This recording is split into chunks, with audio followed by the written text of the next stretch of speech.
కుక్షి అని కర్ణాటక క్షేత్రంలో ఒక అద్భుతమైనటువంటి సుబ్రహ్మణ్య క్షేత్రం ఉంది. అది పరమశివానుగ్రహంగా వచ్చింది ఆ క్షేత్రం. గరుత్మంతుడు ఒక రోజు మంచి ఆకలి మీద ఉన్నాడు. వాసుకి వెళ్ళిపోతున్నప్పుడు ఈ వాసుకుని చంపుదామని గరుత్మంతుడు వచ్చి తన రెక్కలతో కొట్టి వాడి ముక్కుతో గాఢ వేశాడు. వేస్తే తన పడగలెత్తి ఆ పడగల మీద ఉన్నటువంటి మణుల యొక్క కాంతుల చేత కళ్ళు బైర్లు కమ్మేటట్టుగా గరుత్మంతుడి మీద కాంతి ప్రసరింపజేసి తన యొక్క పడగలతోటి కాట్లు వేశాడు వాసుకి. కానీ సహజ బలవంతుడైనటువంటి గరుత్మంతుడు ఆక్రమించబోయాడు.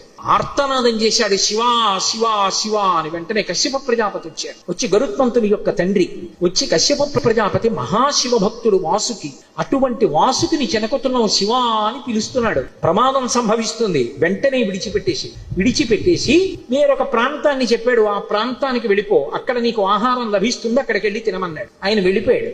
వాసుకి వంక తిరిగి, నువ్వు ఇంతటి శివభక్తుడివి, నువ్వు దక్షిణాదికి వెళ్ళిపోయి అక్కడ పరమశివుడి గురించి తపస్సు చేయమన్నాడు. ఆయన వచ్చి కుక్కి అంటుంటాం, కుక్కీ సుబ్రహ్మణ్యుడు అంటుంటారు. అసలు పేరు కుక్షి అంటే గుహ.